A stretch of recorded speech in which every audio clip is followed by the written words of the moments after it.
Bonjour, bienvenue dans la série sur l'électrodynamique classique.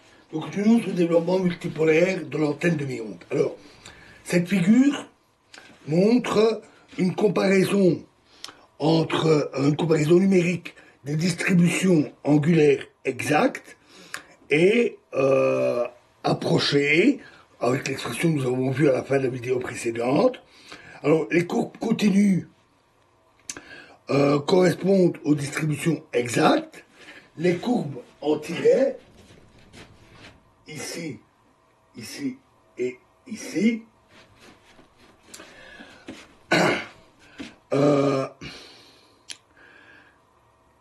correspondent au développement avec un multipolaire avec deux termes donnés dans la vidéo précédente. Et pour l'antenne demi-onde, ici demi-onde pleine onde, la figure montre en pointillé, tour pour tour ici, le développement multipolaire dipolaire uniquement, c'est-à-dire le premier terme dans l'expression que nous avons vue à la fin de la vidéo précédente. Pour KD égale pi, la demi-onde, le développement multipolaire à deux termes est à peine discernable du résultat exact. Et l'approximation au plus bas ordre n'est elle-même guère différente. Dans le cas de l'antenne pleine onde, l'approximation dipolaire est insuffisante. Le développement à deux termes, donc les tirets, est en revanche raisonnablement satisfaisant. Dans la zone de rayonnement appréciable, donc aux extrémités verticales, il donne une erreur inférieure à 5%. Alors, la puissance totale rayonnée est P égale Z0 sur 2K carré fois somme sur L impair des AE L0 au carré.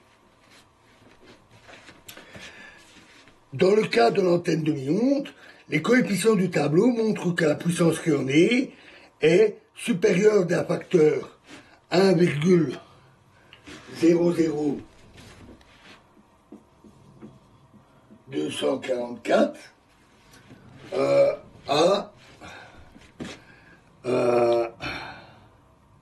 au résultat donné par le développement purement dipolaire, qui est 3Z0 I carré sur pi carré.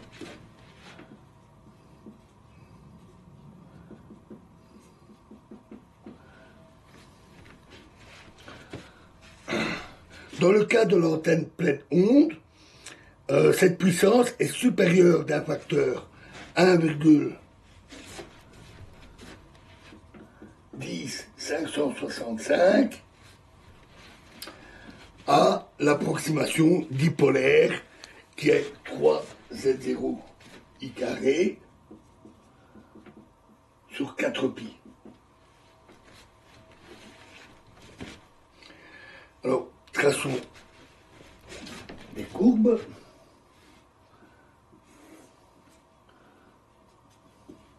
KD, alors de 0 à 25, la puissance donnée en 4 pi p sur Z0 I carré, allant de 0 à 6. On a la courbe ici.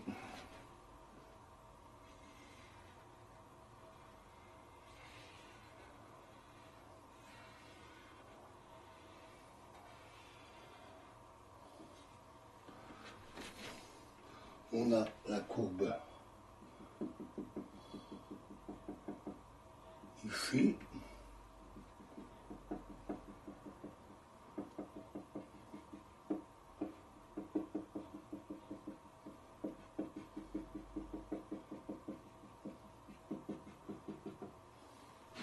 Et on a enfin la courbe ici.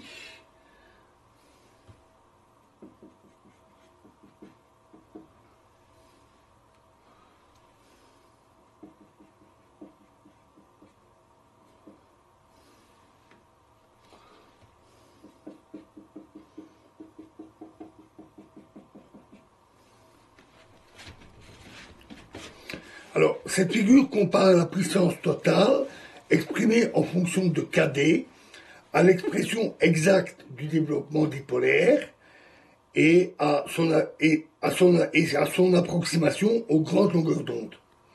Pour KD inférieur à 2π, le terme dominant est, ainsi que nous l'avons vu, le multipôle E1, tandis qu'aux grandes longueurs d'onde, la puissance dépend de plus en plus des multipôles d'ordre supérieur.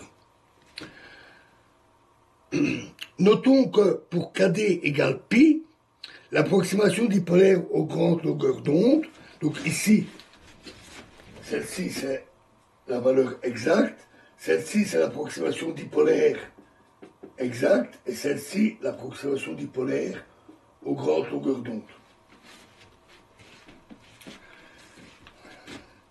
Donc, pour KD égale π, l'approximation dipolaire aux grandes longueurs d'onde s'écarte de manière significative du résultat dipolaire exact et de la puissance totale. Cet écart, qui devient vraiment grossier pour les grandes longues valeurs de KD, s'explique par la différence entre les moments multipolaires exacts et leur approximation aux grandes longueurs d'onde lorsque la longueur d'onde devient comparable ou inférieure aux dimensions de la source. Donc voilà pour le développement multipolaire. On va s'arrêter ici, on va passer à un autre sujet. Dans la prochaine vidéo, nous parlerons de la diffusion et de la diffraction. Je vous remercie.